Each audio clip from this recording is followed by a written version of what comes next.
अगर आप पैसे से पैसा कमा रहे हो तो ये हुआ इन्वेस्ट, और अगर आपने पैसे को सेविंग बैंक में रख के 2-4% कमा रहे हो तो ये हुआ वेस्ट। अब आप बोलोगे राहुल जी हमारे सेविंग अकाउंट के पैसे को वेस्ट बोल दिया। हाँ बोल दिया।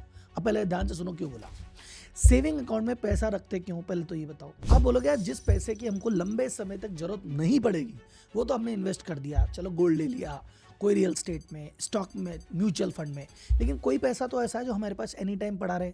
कल को कोई इमरजेंसी आ गई तो कल को मान लो संडे की रात को कोई इमरजेंसी आ गई तो सेविंग अकाउंट का पैसा ही तो हाथ में रहता है हमारे, इसलिए हमको वो चाहिए। यही बोल रहे हो ना आप, यही चाहते हो आप। कुछ लोग ऐसे कहते हैं कि नहीं सर हमने पैसा इसलिए इन्वेस्ट नहीं कर रखा कि जैसे मान लो अभी चल रहा है जुलाई, हमको 3 महीने बाद पता है दिवाली आएगी, दिवाली पे हम 50,000 रुपये का टीवी लेने वाले हैं, तो 50,000 रुपये कहाँ इन्वेस्ट करेंगे, तो अभी सेविंग में रख रखे हैं, 3 महीने बाद ले लेंगे, इसीलिए करते हो। या कोई इन्वेस्टर आदमी है तो कहता है कि भैया देखो अभी मेरे को स्टॉक मार्केट में या कहीं इन्वेस्ट करना है पर सही अपॉर्चुनिटी मिल नहीं रही, तो पैसा लेके बैठा हो, जब अपॉर्चुनिटी मिलेगी तो लगा दूंगा, तो वेट करने के लिए करते हो, यही तो यूज है। लेकिन भाई ये जो पैसा तुम बचा के मान लो वेट कर रहे हो, इमरजेंसी के लिए रख रखा है, थोड़ा होल्ड करके बैठे हो, ये कमा के क्या दे रहा है, 2 से 4% सालाना बस। लेकिन अगर यही पैसे को तुम वेट करते करते लिक्विड फंड में डाल देते, ये तुम्हें कमा के देता 6 से 7%, यानी टोटल 3 से 4% की एक्स्ट्रा कमाई। यानी ये अमाउंट अगर 10 लाख का है तो 30 से 40 हजार की एक्स्ट्रा कमाई हो जाती।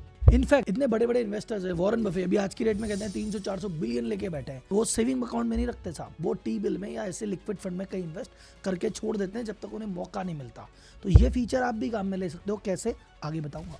अब आप बोलेंगे राहुल भाई देखो मैंने सब जगह इन्वेस्ट तो कर रखा है, अब सारा ही पैसा इन्वेस्ट थोड़ी कर देंगे, थोड़ा पैसा तो हाथ में भी रहना चाहिए इमरजेंसी के लिए।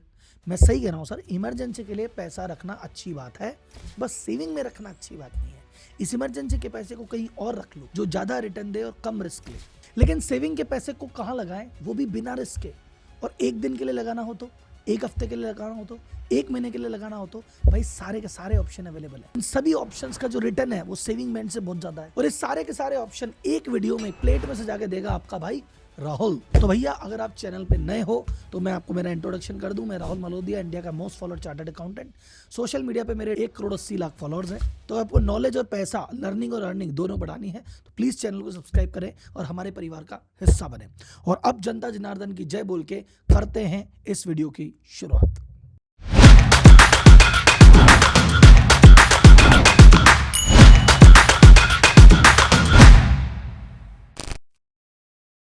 वीडियो की शुरुआत करते हैं एक सिंपल कंपैरिजन के साथ। आपके पास पड़े हैं 10 लाख रुपए, आपने कहा इसको सेविंग बैंक में डाल देते हैं। इंडिया के जो 3 सबसे बड़े प्राइवेट बैंक हैं उनके सेविंग का रेट देख लेते हैं। HDFC का आ रहा है लगभग 2.5 से लेके 2.75, ICICI का भी आ रहा है 2.5 से 2.75, कोटक का भी लगभग यही हाल है। अब एक अल्टरनेटिव देखना, इसी पैसे को इन्हीं बैंकों के सेविंग की जगह लिक्विड फंड में डाल देते हो तो रिटर्न क्या आता है। HDFC के लिक्विड फंड का रिटर्न आता है 6.25 से 6.35, ICICI का आता है 6.20 से 6.25 और कोटक का आता है लगभग 6.40 के आसपास। यानी 30 से 35 हजार एडिशनल कमा लिया, वो भी बहुत ज्यादा एक्स्ट्रा रिस्क नहीं लिया। अब आपके मन में आएंगे 2 सवाल कि राहुल जी ये लिक्विड म्यूचुअल फंड होते क्या, और राहुल जी अगर सेविंग बैंक में नहीं रखना तो FD में रख देते हैं, FD में 6-7% रिटर्न आ जाएगा, तो FD जितना ही तो रिटर्न दे रही है। तो मैं बताता हूँ कि ये होते क्या है और ये FD से अलग कैसे है। तो सबसे पहले बात करते हैं FD की। FD भाई साहब मस्त ऑप्शन है, सेफ है, रिटर्न मिलता है, मस्त है, मजा आता है। लेकिन ये जो 6-6.5 की बात कर रहे हो आप FD से लेने की, ये आपको तभी मिलता है जब आप 1 साल या उससे ज्यादा समय तक रखो। ये चार्ट देखो पूरा, यहाँ पे 1 दिन से लेके 1 हफ्ते तक की FD है और वो सब धीरे धीरे बढ़ती जा रही है। लेकिन अगर वो 1 हफ्ते से कम की FD है तो उसकी रेट क्या आ रही है, 2.5, 2.75, वही सेविंग के आसपास। 1 महीने तक ले जा रहे हो तो थोड़ी बढ़ रही है, 3 महीने में और बढ़ रही है, 6 महीने में बढ़ रही है। ये 6-7 आते आते साल भर प्लस वालों को मिलती है। तो अगर आपको पैसा 1 हफ्ता, 1 महीना, 2 महीने के लिए रखना पड़ा तो 6-7% भूल जाओ। और आप सोचते हैं कि राहुल जी काम करते हैं, साल भर के लिए रख देते हैं, जरूरत पड़ेगी तो तोड़ लेंगे। जिस दिन आपने FD तोड़ी, मान लो आपने 60 दिन बाद तोड़ ली, तो आपको 6 वाला ब्याज नहीं, वो 60 दिन वाला ही मिलेगा, प्लस थोड़ी पेनल्टी और लग जाएगी। तो अगर 1 साल से कम कर रहे हो तो FD is not a good option. तो अगर आपको सेविंग से एक्स्ट्रा रिटर्न भी चाहिए और आपको ड्यूरेशन भी लंबी नहीं करनी, तो यहाँ पे ऑप्शन आता है डेट फंड का। अब डेट म्यूचुअल फंड क्या होता है समझो। म्यूचुअल फंड तो आप जानते ही हो, हम जितने भी म्यूचुअल फंड बोलते हैं वो सब होते हैं इक्विटी म्यूचुअल फंड, यानी वो म्यूचुअल फंड जो कंपनी के शेयर्स में पैसा लगाते हैं। पर कंपनी सिर्फ शेयर इशू करके पैसा नहीं लेती, कंपनी डेट इशू करके भी पैसा लेती है, और उन म्यूचुअल फंड में जो पैसा लगाते हैं उनको कहते हैं डेट म्यूचुअल फंड। एक बार थोड़ा डिटेल में समझना। जब भी आप वर्ड सुनते हो म्यूचुअल फंड ये होता है इक्विटी म्यूचुअल फंड, यानी ये म्यूचुअल फंड उन कंपनियों में इन्वेस्ट करते हैं जो कंपनियां शेयर इशू करके पैसा ले रही है। बट इस शेयर इशू करने के अलावा भी पैसे उठाने के कई तरीके होते हैं। जैसे कि एग्जांपल देता हूं, कोई बहुत बड़ी कंपनी अडानी अंबानी टाइप्स, उनको पैसे की जरूरत है पर वो शेयर इशू नहीं करते, तो वो इशू करते हैं कमर्शियल पेपर, जिसको कहते हैं सीपी। और वो कहते हैं कि भैया ये लो, ये मैंने आपको 10,000 करोड़ रुपए के पेपर दिए, इस पेपर के बदले आप हमें पैसे दे दो और हम आपको इसमें एक फिक्स ब्याज देते रहेंगे। ये हो गया सीपी। अगर बैंक को पैसे की जरूरत पड़ गई तो बैंक एक सर्टिफिकेट इशू करती है, सर्टिफिकेट ऑफ डिपॉजिट, कहती है भैया इसके अगेंस्ट हमें पैसे दे दो, तुम्हें फिक्स रिटर्न मिलता रहेगा, इसको कहते हैं सीडी। और आरबीआई को पैसे की जरूरत पड़ जाएगी तो आरबीआई भी एक ट्रेजरी बिल इशू करती है जिसको कहते हैं टी बिल, और उसके अगेंस्ट आरबीआई आपको ब्याज देती है। अब भाई साहब, आप में से कई लोगों ने तो पहली बार नाम सुना होगा सीपी, सीडी, टी बिल क्या होता है। आप तो शेयर्स में पैसा लगाना जानते हो। तो कुछ इन्वेस्टर्स हैं जो कहते हैं कि हम डेट म्यूचुअल फंड बनाएंगे और हम म्यूचुअल फंड बना के कंपनी के शेयर में नहीं, इस सीपी, सीडी, टी बिल इसमें इन्वेस्ट करेंगे। उन म्यूचुअल फंड को कहते हैं डेट म्यूचुअल फंड। वहां पे क्या है, ग्रोथ ऐसे नहीं आती, आपके शेयर के भाव बढ़ते हैं, भाव नहीं बढ़ते, यहाँ फिक्स रिटर्न मिलती है, इसलिए इसको कहते हैं फिक्स रिटर्न फंड भी कहा जाता है। क्लियर है। अब आप जब इक्विटी म्यूचुअल फंड में पैसे इन्वेस्ट करते हो तो आपकी इच्छा है कि ये शेयर की प्राइस भागे और मैं कमाऊं। जब डेट म्यूचुअल फंड में इन्वेस्ट करते हो तो आपकी इच्छा है इसमें कोई भागा भागी नहीं होगी, कोई भाव नहीं बढ़ेंगे, यहाँ पे फिक्स रिटर्न आएगी। जैसे ब्याज आता है ना, तो फिक्स रिटर्न मिल गई और ये रिस्क फ्री है। क्यों? आरबीआई डिफॉल्ट करेगी या बैंक डिफॉल्ट करेगी, आपका पैसा मोटा मोटी सेफ होता है। इस डेट फंड में अलग अलग तरह के फंड होते हैं, एक हफ्ते का, एक महीने का, एक क्वार्टर का, एक साल का। चारों फंड डिटेल में डिस्कस करते हैं। Are you ready? पहले टाइप के फंड होते हैं जिनको कहते हैं ओवरनाइट फंड। आप कहते हो ना जी कुछ पैसा तो हाथ में रहना ही चाहिए, कल कोई इमरजेंसी हो गई तो, वो वाला पैसा इस ओवरनाइट फंड में डाल देना। ये फंड क्या करते हैं, ये फंड आपके पैसे को इन्वेस्ट करते हैं दो तरह के एसेट में, या तो रिवर्स रेपो में या ट्रैप्स में। आप बोलोगे ये क्या है? अरे भाई बताएगा, चिल मारो ने। रिवर्स रेपो सिंपल सा है, शाम को 5 बजे जब बैंक क्लोज होता है, बैंक कहता है कुछ एक्स्ट्रा पैसा है, तो आरबीआई को एक दिन के लिए उधार दे देता है, उसका ब्याज लेता है। और आरबीआई रात को बैंक क्लोज करता है, आरबीआई को लगता है कि यार मेरे पास थोड़ा पैसा एक्स्ट्रा है, वो बैंक को ब्याज पे देता है, उस एक दिन का भी ब्याज देता है। तो एक दिन के लिए आरबीआई बैंक को या बैंक आरबीआई को दे, इस वाले जो इंस्ट्रूमेंट है वहां पैसा लगाते हैं ओवरनाइट फंड। ये हो गया रिवर्स रेपो, जब बैंक और आरबीआई आपस में लेना देना करते हैं। ट्रैप्स हो गया जहां पे बैंक और म्यूचुअल फंड वाले आपस में, म्यूचुअल फंड वालों के पास एक्स्ट्रा पैसा वो बैंक को दे देते हैं, बैंक के पास एक्स्ट्रा पैसा म्यूचुअल फंड वालों को देता है। ये आपस में जो ब्याज का ट्रांजैक्शन होता है ये ट्रैप्स होता है, और ये भी एक दिन से लेके एक हफ्ते के बीच में चलता है। जब आप अपना पैसा इन ओवरनाइट फंड में डालते हो तो ये फंड इन जगह इन्वेस्ट करते हैं और आपको ब्याज देते हैं 5.2 से लेके 5.4 के बीच में। हो गया ज्यादा आपके। अब आप बोलोगे राहुल जी लेकिन सेविंग में तो मैं पैसे तुरंत निकाल सकता हूँ, यहाँ तो पैसा गया, यहाँ भी पैसा तुरंत निकाल सकते हो। आप दोपहर में 2 बजे आपको जरूरत है, 2 बजे बोलो 3 बजे पैसा खाते में। आप रात को 12 बजे बोलो 1 बजे खाते में। आप संडे के दिन बोल दो संडे को खाते में। तो आपको रात को, संडे को, बैंक बंद में घंटे भर में पैसा चाहिए, ये दे देंगे। सेविंग बैंक से बेटर हो गए, उससे अच्छी रिटर्न दे दी, आ गया मजा। और ये 5% सालाना है, ये मत समझना कि आप 5% रोज मिल जाएगा, सालाना के भाव से मिलेगा। तो पहली चीज कभी भी निकाल सकते हो, दूसरी चीज सेविंग से बेटर है। तीसरी एक छोटी सी लिमिटेशन है, ध्यान से सुन लेना। एक बार में, एक दिन में, एक फंड से आप 50,000 रुपए या आपके टोटल इन्वेस्टमेंट का 90% तक जो भी मिनिमम हो वही निकाल सकते हो। तो मान लो आपने कहा मुझे तुरंत 1 लाख चाहिए, तो एक फंड से नहीं निकलेगा, तो क्या करें, ऐसे 3 फंड में पैसा डाल दो, तो क्या होगा, 1.5 लाख रुपए एक बार में निकाल सकते हो, बाकी पैसा अगले दिन आ जाएगा। इतनी तो इमरजेंसी है, और कितनी है। तो ये लिमिट फंड की है, एक फंड से आप 3 फंड में लगा दो तो 1.5 लाख निकाल सकते हो, ज्यादा में करोगे तो और ज्यादा निकाल सकते हो। अब अगर आपके मन में सवाल है कि राहुल जी ये ओवरनाइट फंड मिलेंगे किधर, और ये मैं 1 लूंगे, 2 लूंगे, 3 लूं, और कौन से लूं, तो ये वाली आपकी प्रॉब्लम सॉल्व कर दी है स्मॉल केस ने। तब बोले राहुल जी स्मॉल केस क्या, आज की वीडियो में नई नई चीजें फेंके जा रहे हो आप। भाई साहब इंपॉर्टेंट चीजें, वीडियो चाहे 4 बार देखना पड़े, नोट्स बनाने पड़े, बना लेना। स्मॉल केस एक ऐसा प्लेटफॉर्म है जो थीम के अकॉर्डिंग आपके स्टॉक्स या म्यूचुअल फंड को चुनता है और उसकी एक बास्केट बना लेता है। जैसे फॉर एग्जांपल आपको लगता है कि यार ईवी सेक्टर में इंडिया कुछ अच्छा करेगा, तो क्या करूं, तो ये स्मॉल केस वाले ईवी के जो भी स्टॉक्स हैं उनका एनालिसिस करके एक बकेट बनाएंगे कि यार इसमें एक साथ इन्वेस्ट कर दे, सारी कंपनियों में एक साथ हो जाएगा। आप कह रहे हैं मैं एआई में कुछ करना चाहता हूं, तो एआई के सारे स्टॉक उठा के एक बास्केट में डाल दिए, तुम एक के थ्रू सब में इन्वेस्ट कर सकते हो। ऐसे ही स्मॉल केस प्लेटफॉर्म ने स्टॉक के भी बास्केट बना रखे और म्यूचुअल फंड के भी बास्केट बना रखे हैं। यानी आप बोलो मेरे को तो स्टॉक में नहीं लगाना, मेरे को तो ऐसे म्यूचुअल फंड में इन्वेस्ट करना है जो इनमें कर रहे हैं, तो एक बास्केट में 3-4 म्यूचुअल फंड एक साथ डाल के दे देते हैं। तो स्मॉल केस पे अगर अभी आप जाएंगे तो वहां पे एक ऑप्शन है पार्क योर कैश, उस पर जब आप क्लिक करेंगे तो आपको ये सारे ऑप्शन दे देगा कि अगर आपको कैश पार्क करना है क्या, ये सारे ऑप्शन है। फिर आप बोलो सर मेरे को तो 1 हफ्ते के लिए करना है, तो 1 हफ्ते के लिए वो आपको ऑप्शन दे देगा कि 1 हफ्ते पार्क करना है। ये 3 ऑप्शन है, उसमें किसी भी बकेट को क्लिक करोगे उसके अंदर 3 फंड ऑलरेडी है। यानी जो मैंने आपको भी 1.5 लाख की लिमिट बताई ना कि सर रातों रात जरूरत पड़ गई, तो अगर आप खुद पर्सनली 3 अलग अलग फंड में डालोगे, पहले तो 3 ढूंढो कौन से में डालोगे, और फिर 3 में डाल के निकालना है तो तीनों से निकालना पड़ेगा। पर स्मॉल केस में आप एक साथ ही इन्वेस्ट कर दोगे तीनों में, और निकालना पड़ा तो तीनों से एक साथ ही निकाल सकते हो। क्लियर है? जैसे मान लो अभी आपके पास 10,000 रुपए एक्स्ट्रा है, आपने कहा मैं 10,000 रुपए इसमें पार्क कर देता हूँ, तो 10,000 रुपए एक म्यूचुअल फंड में नहीं जाएंगे, 3-3 हजार करके 3 म्यूचुअल फंड में जाएंगे। तो जब निकालने की भी बात करोगे तो तीनों से अलग अलग निकल जाएंगे।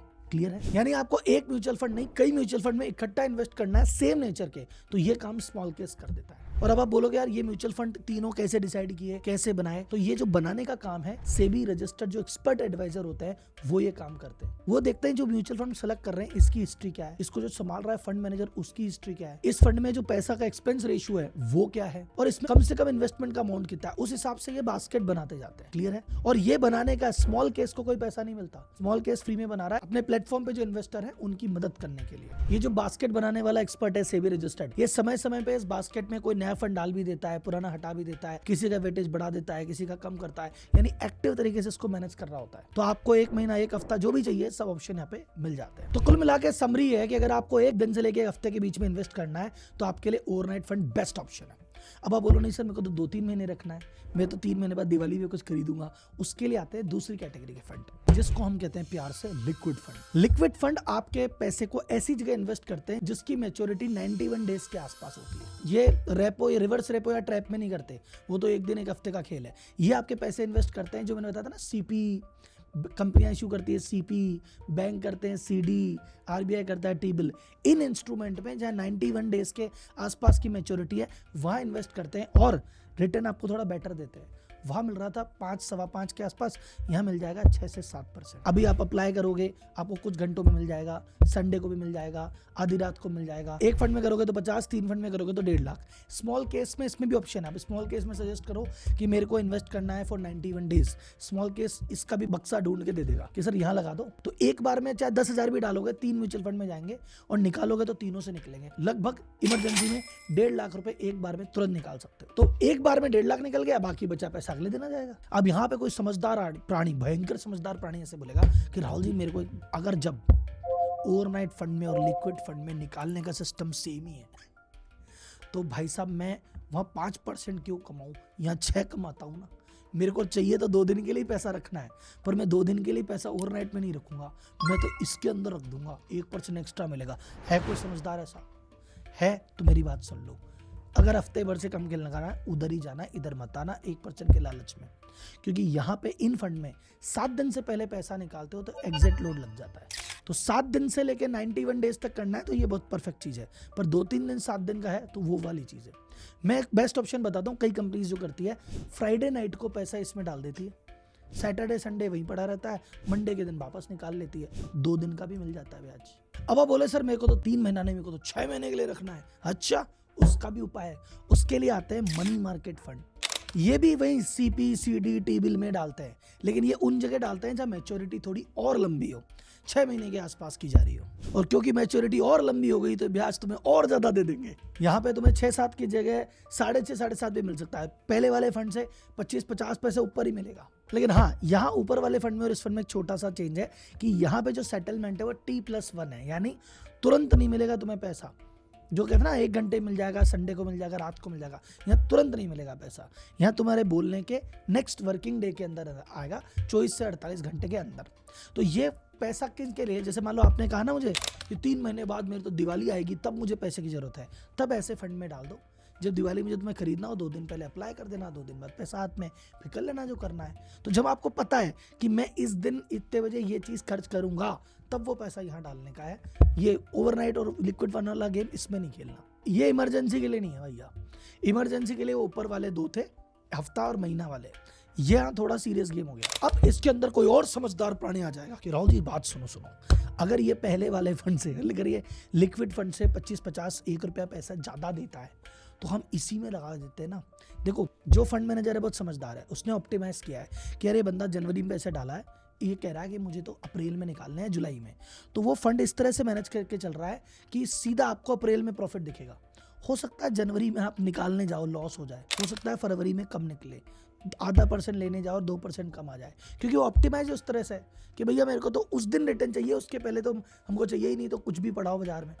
तो वहां पे जब आपका फिक्स है तो इस चक्कर में मत पड़ना, 3 महीना तो 3 महीना, 6 महीना तो 6 महीना। चौथे तरह के फंड है ultra short term debt bond. ये 6 महीने से लेके साल भर तक के लिए ये तैयार है। ये भी वही CD, CP, T बिल में डालते हैं, पर ये ऐसी में डालते हैं जिनकी मैच्योरिटी उसके आसपास आ रही हो। साथ में ये कुछ शॉर्ट टर्म कॉर्पोरेट बॉन्ड में भी इन्वेस्ट कर देते हैं, तो वहां थोड़ा सा रिस्क बढ़ जाता है पर थोड़ी सी रिटर्न भी बढ़ जाती है। यहाँ पे भी सेटलमेंट T+1 या 2 है, यानी जब जरूरत पड़ेगी 24 से 48 घंटे के में पैसा निकलेगा, वो भी वर्किंग डे के हिसाब से। तो आपने मान लो फ्राइडे को पैसा डाला तो वर्किंग डे मंडे को आएगा, तो फिर आपको मंडे या ट्यूसडे को मिलेगा। ये याद रखना, पहले वाले से अच्छा ब्याज देगा, लेकिन इमरजेंसी में वाला मत डालना। और हाँ, जब आप सर्च करोगे 6 से 12 तो इसके भी स्मॉल केस के फंड आपको अवेलेबल हो जाएंगे। ये आर्बिट्राज फंड है, इतनी गजब चीज करते हैं भाई साहब, सुनोगे तो मजा आ जाएगा, लेकिन एक्सपर्ट लोगों की चीज है, आप घर पे ट्राई मत करना। इस फंड में उस पैसे को डालना जो तुमको साल भर तक जरूरत ही नहीं है। तो जो पैसे की जरूरत आपको अगले 12 से 15 महीने नहीं ना, उस पैसे को इसमें डाल देना। ये लोग क्या करते हैं साहब, ये डेट फंड में इन्वेस्ट नहीं करते, किसी में भी CD, CP, डेट पिल किसी में नहीं करते।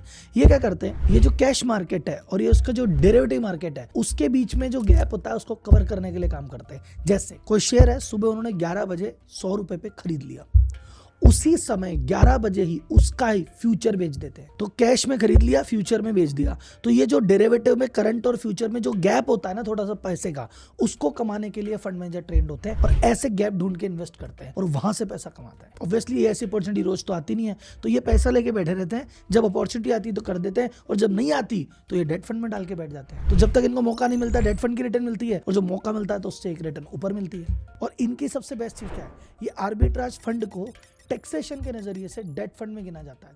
यानी अगर किसी और फंड में मान लो आप रिटर्न किया और पैसे कमाए, तो वो फंड को कैसे गिना जाएगा, इनकम टैक्स ब्रैकेट है उसके हिसाब से। अगर आप साल के 25-30 लाख कमाते हो, 30% ब्रैकेट में आते हो, तो आप पे 30% टैक्स लगेगा, राइट। लेकिन अगर आपने ये पैसा इस फंड से कमाया, तो इस फंड में 12 महीने से ऊपर रख के कमाया, तो 12.5% टैक्स लगेगा। वो 30% वाला ब्रैकेट आप पे अप्लीकेबल नहीं है। तो ये बहुत अच्छा टैक्स सेविंग टूल भी है। यहाँ पे सेटलमेंट T+2 या 3 है, यानी आज पैसा बोलोगे तो 2 से 3 दिन के अंदर पैसा आपके खाते में आएगा, और ये पैसा इमरजेंसी वाला ही नहीं, 12 महीने से ऊपर वाला पैसा है। यहाँ पे टैक्स सेविंग भी होती है। तो अगर आप स्मॉल केस में जाके सर्च करोगे कि मुझे 1 साल से ज़्यादा पार करना, टैक्स स्मार्ट फंड चाहिए, तो टैक्स स्मार्ट फंड अलग से हैं जो आपको ऐसी म्यूचुअल फंड में इन्वेस्ट करवाएंगे जिसमें आपको टैक्स का बेनिफिट भी होगा। तो कुल मिला के अगर मैं सब चीज़ की समरी करूँ कि भैया सेविंग में तो बैठे बैठे नुकसान कराओ मत। अगर आपको कुछ दिन के लिए पैसा चाहिए, 1 दिन, 2 दिन, 5 दिन, 7 दिन के लिए पैसा, तो ओवरनाइट फंड में डाल दो। 7 से 91 चाहिए तो लिक्विड फंड में डाल सकते हैं। 91 से 6 महीना चाहिए तो आप मनी मार्केट फंड में डाल सकते हैं। 6 से 12 महीने वाला फंड अलग से बता दिया। टैक्स वाली सेविंग है तो आर्बिट्राज फंड में डाल सकते हैं। सब में सेविंग बैंक से कई ज्यादा रिटर्न मिलती है, और सारी चीजें करने में टेंशन भी नहीं है। सीधा स्मॉल केस पे जाना है, पार्क और कैश ऑप्शन में जाना है, सारे ऑप्शन मिल जाएंगे, एक क्लिक पे सारा काम हो जाएगा। और जो रिसर्च आपको करनी है आपके बिहाफ पे सेबी रजिस्टर्ड एक्सपर्ट कर चुका है। जो फंड परफॉर्म नहीं करेगा वो हटा देता है, दूसरा उसमें जोड़ देता है। जो अच्छा परफॉर्म करता है वेटेज बढ़ा देता है, जो नहीं करता वेटेज घटा देता है। तो बैलेंस करके चलता है आपकी रिक्वायरमेंट के अकॉर्डिंग। तो अभी एक बार काम करो, अपने सेविंग बैंक में जाओ, देखो कितना पैसा पड़ा है और उसका क्या यूज हो सकता है, एक्स्ट्रा कितने रुपए कमा सकते हो। अगर कोई सवाल है तो कमेंट करना। ऐसी वीडियो और चाहिए तो चैनल को सब्सक्राइब करना। और स्मॉल केस का जो लिंक है मैंने डिस्क्रिप्शन में दे रखा है, वहाँ क्लिक करके स्मॉल केस को जा सकते हो, सारी चीज़ों को एक्सप्लोर कर सकते हो। मिलते हैं अगली वीडियो में, तब तक के लिए धन्यवाद। जय हिंद।